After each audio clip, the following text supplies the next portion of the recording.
I figured I'd wear this shirt for this video. It just fits. I do want to say though, before we even get into this, if you own a Discover credit card, it's probably a good time to chop that thing in half. I mean, don't hurt your credit over it by closing the account, but definitely don't use it. Because coming April, I believe, Discover is going to start tracking gun purchases. Let's see, what is their slogan here? One of them is, it pays to discover. Yeah, does it? What are you discovering? All of my firearm transactions? No, thank you. What about the card pays you back? What are you paying me back with? An ATF visit? No, I don't need that. So just a little bit of information. Luckily, I don't have one, but if you've got one, get rid of it. What's up, everyone? We're here at Jimmy's Gun Shop today. I just got done shooting this 1911 I got here. Awesome range and some really good guys. Y'all should definitely come check it out. But as you're gonna see in today's video, self-defense situations can happen at any time, any place. That's why it's so important for me to have a USCCA membership. You're automatically enrolled into a $2 million insurance policy when you sign up. You've got a team that you can call right away after a self-defense situation to help you out. It's all 100% risk-free. If you don't like it, if you're not satisfied, they'll refund you. It's as simple as that. And right now when you sign up, depending on which level, they'll either send you out this range bag, which I keep ammo in, keep my coffee in, or they'll send you out a survival kit, or both. So there's gonna be a link below the video. Go join hundreds of thousands of gun owners and get a USCCA membership. 100% worth it. The other day, a robber in Sugar Land, Texas, which is just outside of Houston, decided to go into a convenience shop and try to rob the place. We're gonna break it down because this is both hilarious and awesome. Because yet we have another example of why America needs guns. Why gun control doesn't work. And why if you are not armed, you're screwed if someone else has a gun. So we see him walking up here. You know, it's really not obvious at all. I'll say that much.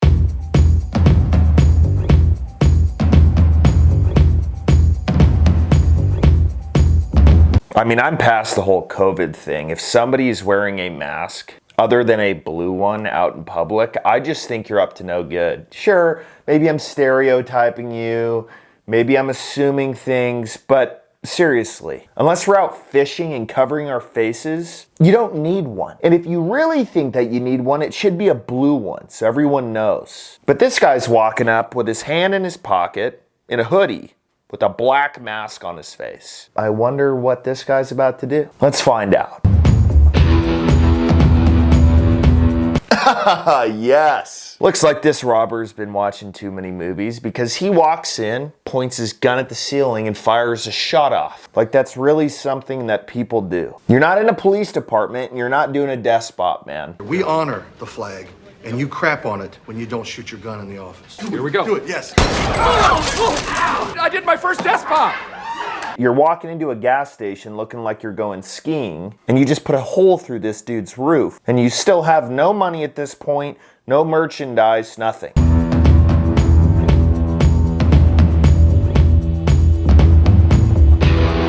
I know we mentioned this quite a bit, but it's really interesting to see the lack of training that these robbers have. They think just because they have a gun, they don't need any training. It's enough. This is Texas. You should assume that everyone has a gun. And you should also assume that people know how to use it. I mean, he's waving this thing around, not understanding that there's really no threat unless the gun is pointed at the guy. And anyone's gonna understand that. So he tries to jiggle open this pandemic box that this guy's in, but he jiggles it open and it's kind of odd what happens next. This is confirming my exact point. He goes in and he puts a round through the roof, which means that his gun is hot. The only thing he really needs to do to shoot the gun again is to pull the trigger. But instead, with his extensive training, what he decides to do is he decides to pull the slide back again. As we've seen before, this is considered an intimidation move. You better give me the money, man. There goes the ejected round in the chip section over there.